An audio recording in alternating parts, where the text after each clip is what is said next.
The village bathed in the soft glow of sunset, a quiet symphony of birdsong, rustling leaves, and distant laughter filling the air. The fields beyond shimmered with golden light, and the scent of fresh earth mixed with the aroma of cooking fires from nearby homes. Amid this serene scene, Jenneh and Junisa walked hand in hand along the winding garden path, their fingers entwined as if they could anchor each other against the chaos of the world. Junisa stopped beneath an arch of flowering bougainvillea, the petals glowing like embers in the evening light. He sank to one knee, his eyes fixed on hers with a tenderness that made her heart ache. In his hands, a simple, elegant ring glinted in the sun's fading warmth. "Jenneh," he said softly, voice trembling with emotion, "I love you. Will you marry me?" Tears welled in her eyes, and a gasp escaped her lips before she could form the words. "Yes," she whispered, her voice trembling. "I'll marry you." The world seemed to hold its breath for them, the moment suspended between the golden sky above and the gentle earth below. Jenneh threw her arms around him, and he held her tightly, their hearts beating in perfect unison as the sun disappeared behind the horizon. Later that night, Jenneh rushed home, unable to contain her excitement.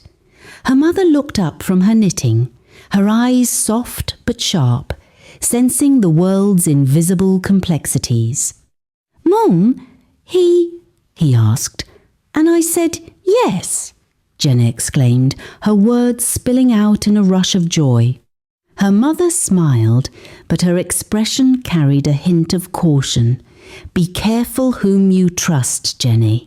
Some hearts carry hidden agendas."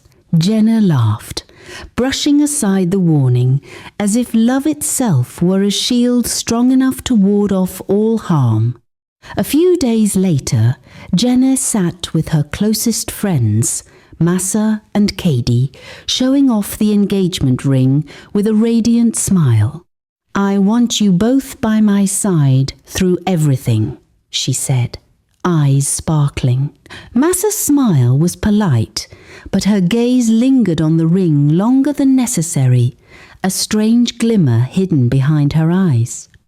Later, when Jenneh turned to pour tea, Massa's phone pressed to her ear revealed a secret she could not yet speak aloud.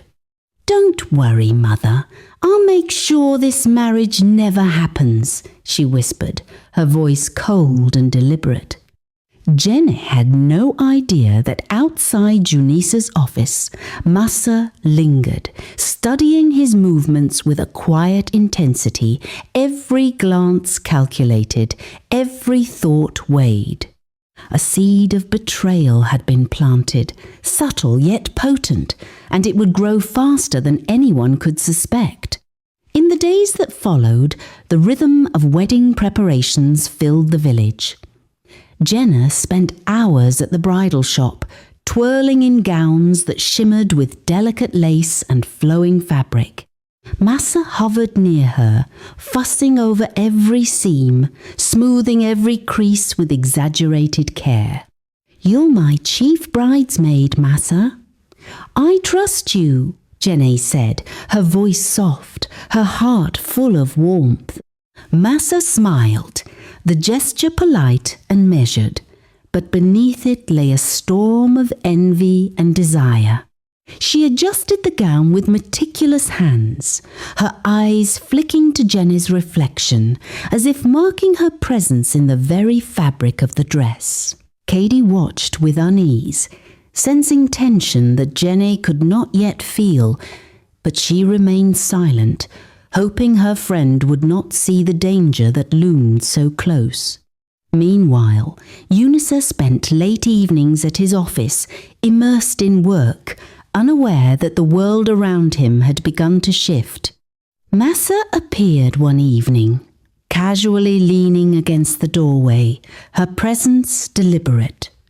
She spoke with warmth, her voice smooth, suggesting care and concern. "You've been working too hard. Let me take you out tonight. Just you and me," she said, a gentle touch lingering on his arm as he hesitated. Junisa's mind wavered, momentarily caught between loyalty and confusion. He wanted to refuse, wanted to remain steadfast, but the small flicker of doubt, carefully nurtured by Massa, lingered. It was subtle, a whisper of temptation that made him question even the strongest convictions. As the days passed, small incidents began to occur. Invitations went missing and had to be resent.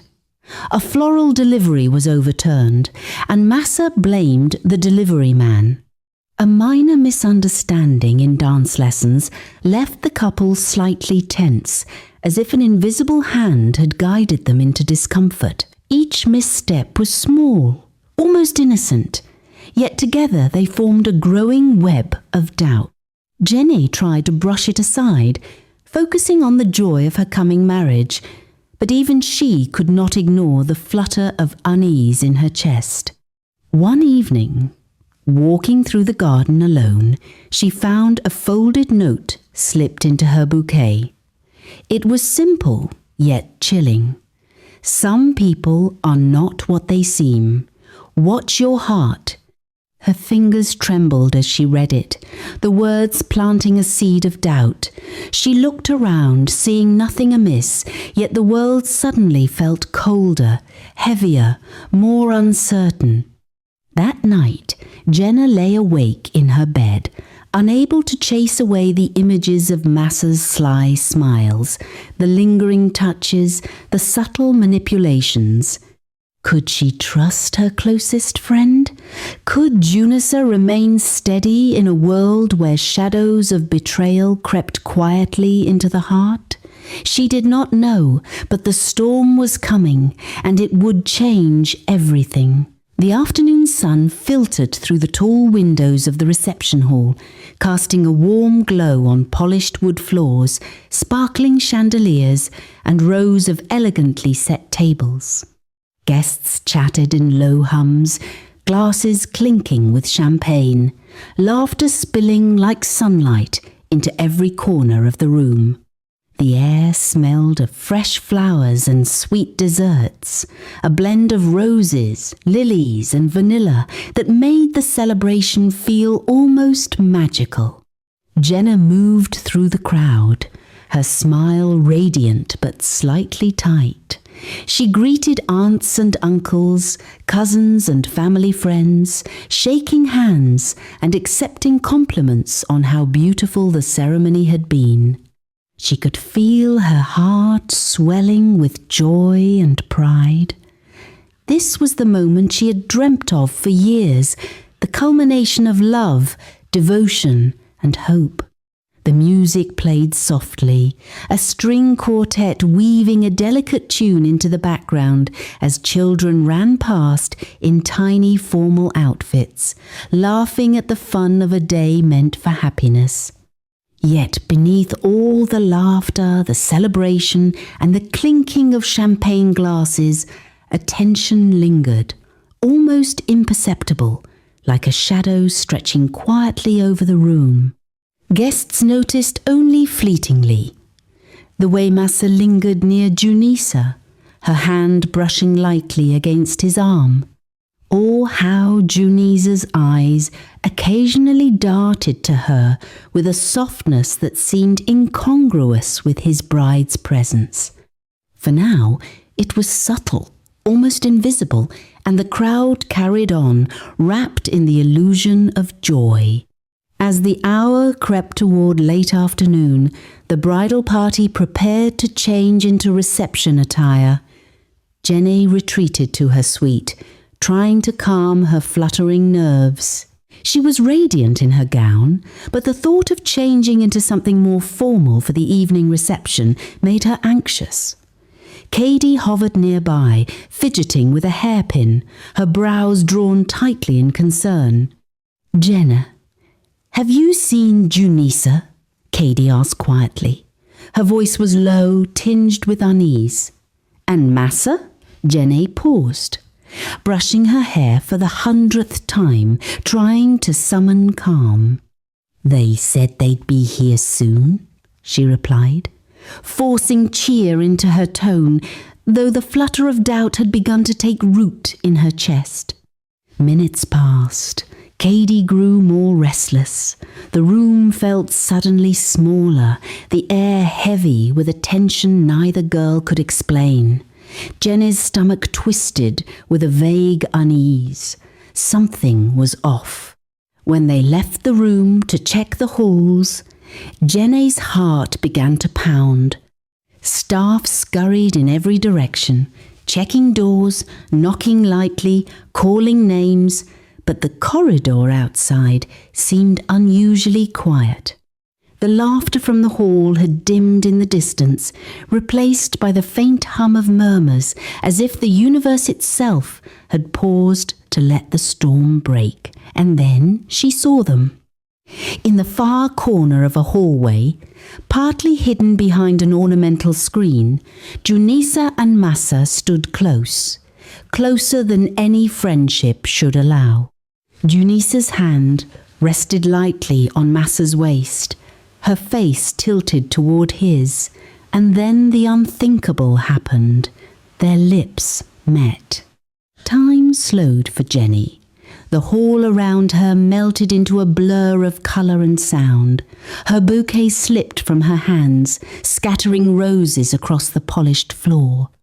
Her legs felt like they would give out beneath her, but she forced herself to stay upright, unable to look away, unable to breathe, unable to believe what she saw. The warmth, trust, and love she had wrapped around herself for months felt like shards of glass piercing her chest. The sound of a guest stepping into the hall broke the spell, and the world returned in sharp relief. Whispers rose instantly, a crescendo of shock that rippled through the room like a wave. Guests froze mid-step, their faces registering disbelief, horror, and confusion.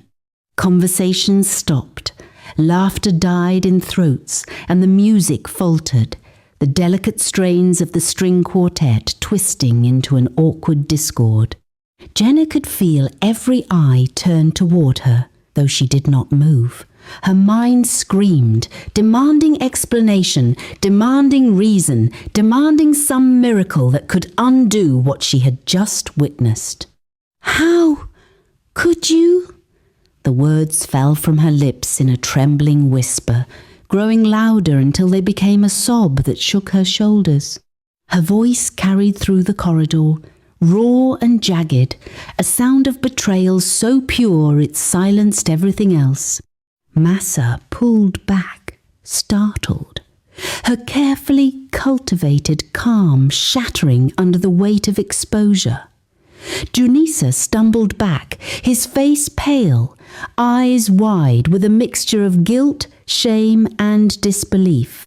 For a fleeting moment, it seemed the world had stopped moving, frozen in the cruel clarity of what had happened. Guests rushed forward, some trying to console Jenneh, others too shocked to act.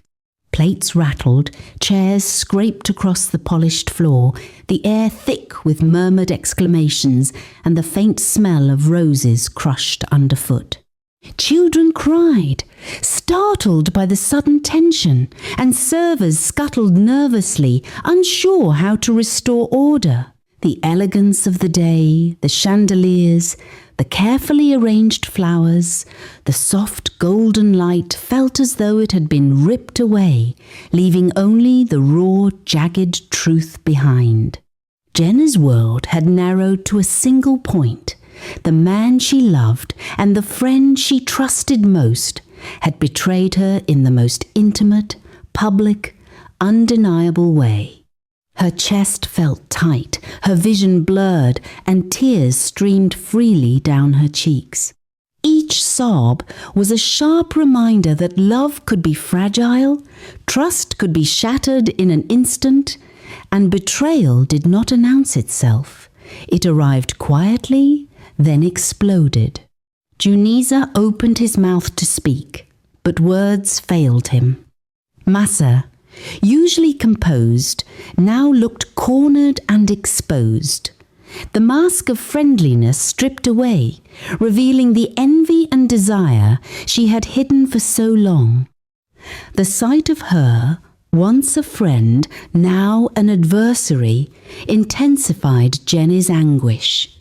People whispered, pointing subtly, while some guests turned away, unable to witness the unravelling of what had been intended as a perfect day.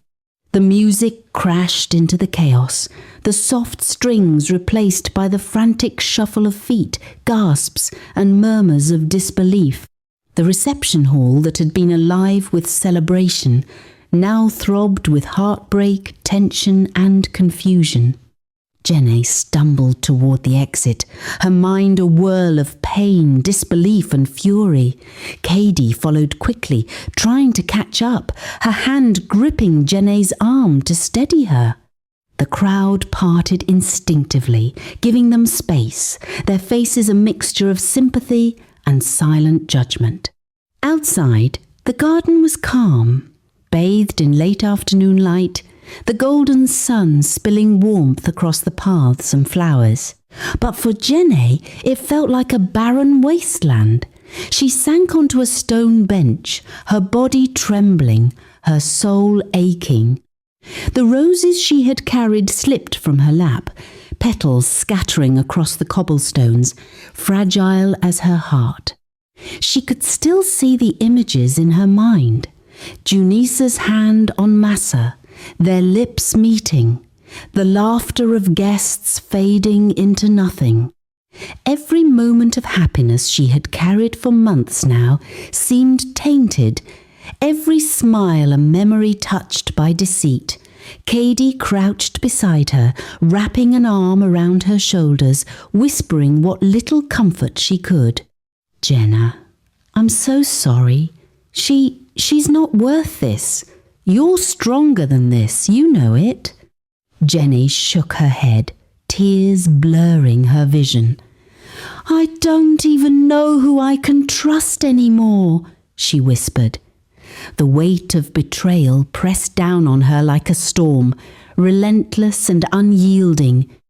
Behind the reception hall, the remnants of celebration clung to the air. Scattered petals, overturned chairs, abandoned glasses.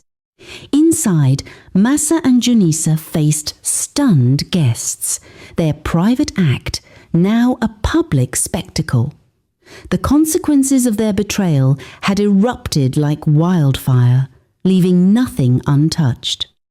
Jenneh's sobs filled the garden, each one a fracture of what had once been her joy.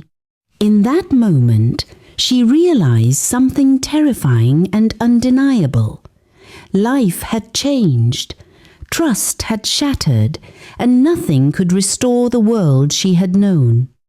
The wedding, the celebration, the dream, all of it lay in ruins, and yet, deep inside her chest, beneath the pain and grief, a spark remained.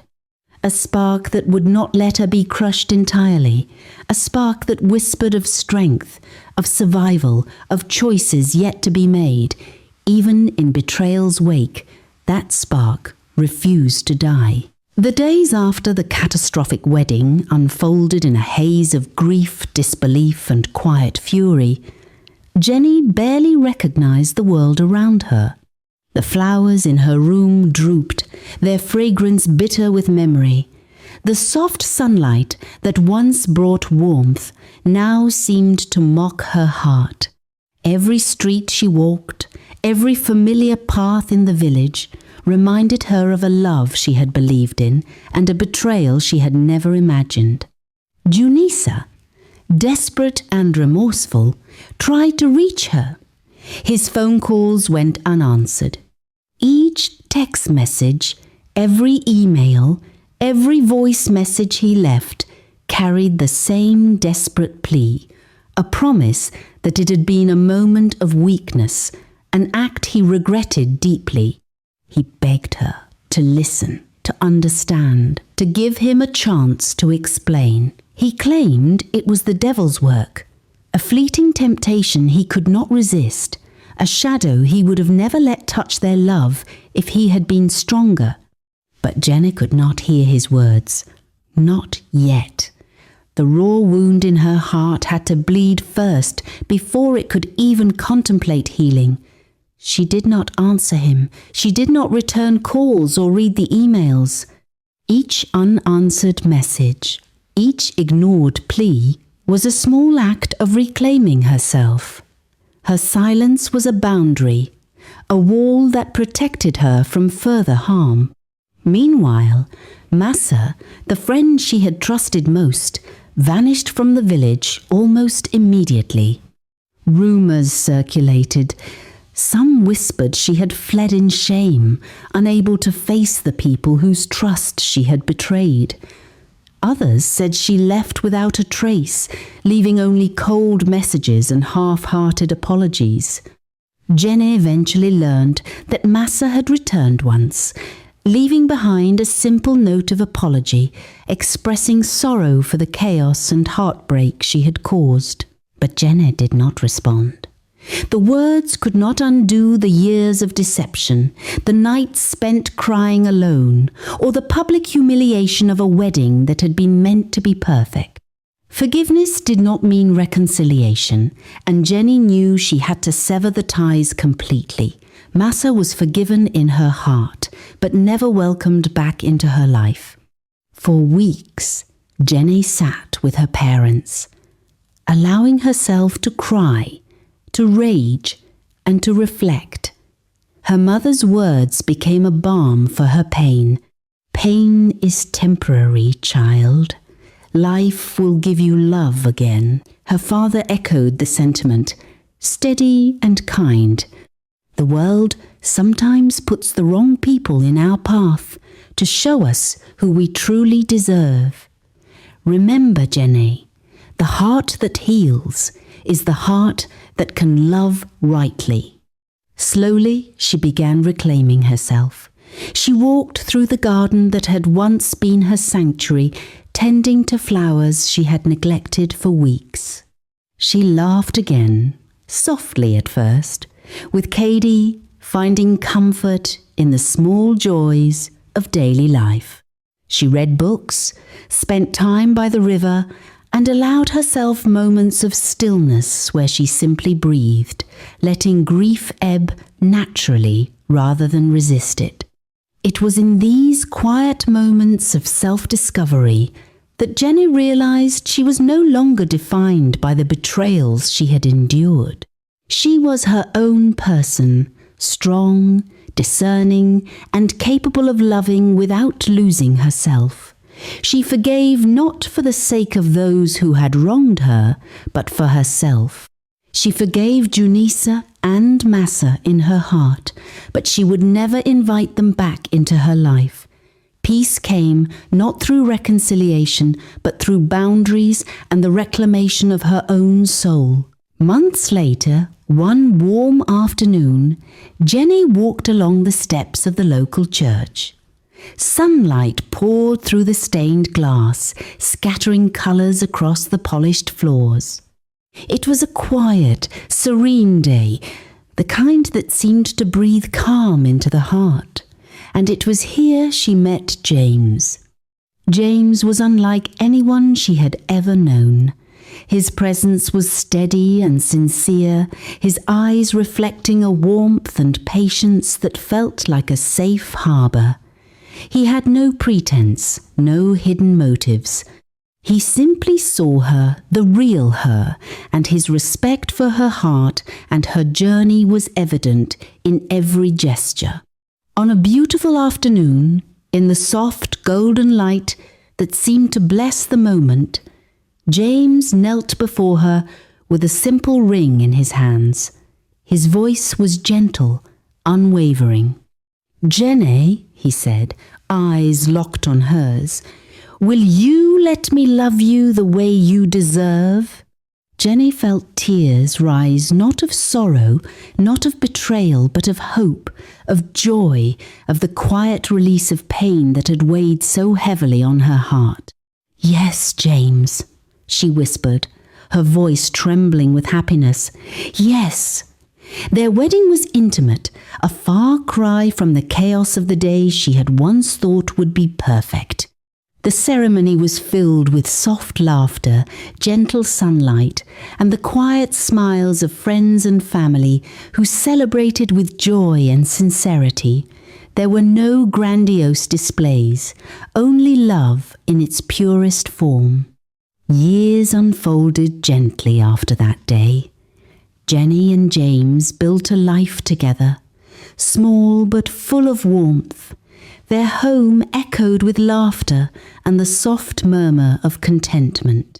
A child came into their lives, a living testament to their love, and in every shared smile and tender touch, Jenneh felt the depth of healing that had grown within her.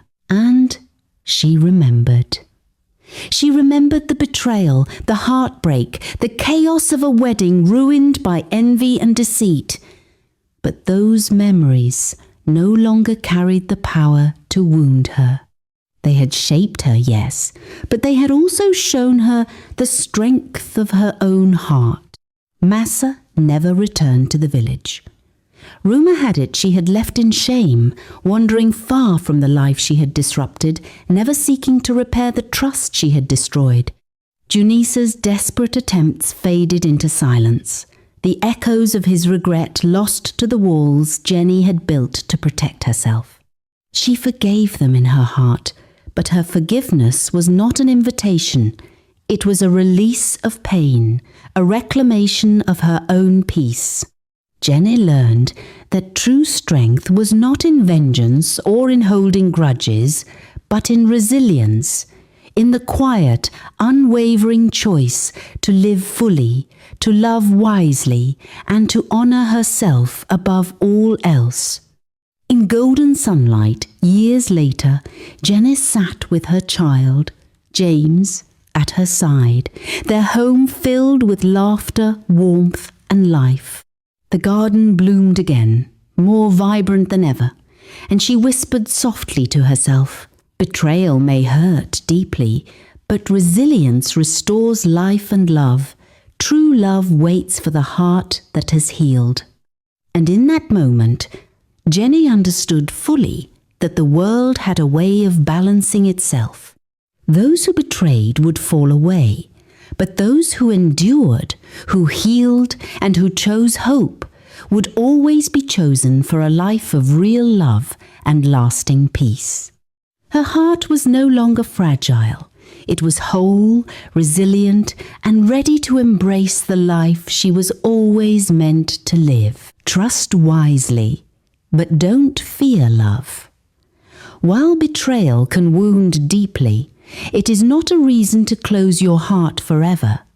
True love often comes after pain, when the heart has learned to recognize sincerity.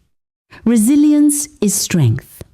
Life will test us, sometimes harshly, but enduring hardship and choosing to rise again is a mark of courage and inner power. Jealousy and envy corrupt. The story shows how bitterness and resentment can destroy not only relationships, but the person carrying them. Choosing kindness and generosity of heart prevents such chaos. Healing leads to true love. Sometimes the love we deserve is waiting on the other side of heartbreak. Healing is not just recovery, it is preparation for the life we were always meant to have. Actions have consequences. Betrayal may seem hidden at first, but truth has a way of revealing itself. Life balances deception and honesty in ways we often do not foresee. How do you know when to trust someone fully? Can forgiveness coexist with self-respect? When life shatters your expectations, how do you choose to rebuild? Thank you, dear viewers. Thank you for joining us on Jenneh's journey through love, betrayal, heartbreak, and ultimate redemption. Your time and attention mean the world. If this story touched your heart, inspired you, or made you think, please share it with friends, family, or anyone who could benefit from its lessons. Remember, life's storms are temporary, and resilience always leads to brighter days. Until next time, stay strong, trust wisely, and never stop believing in love. Bye for now, and take care.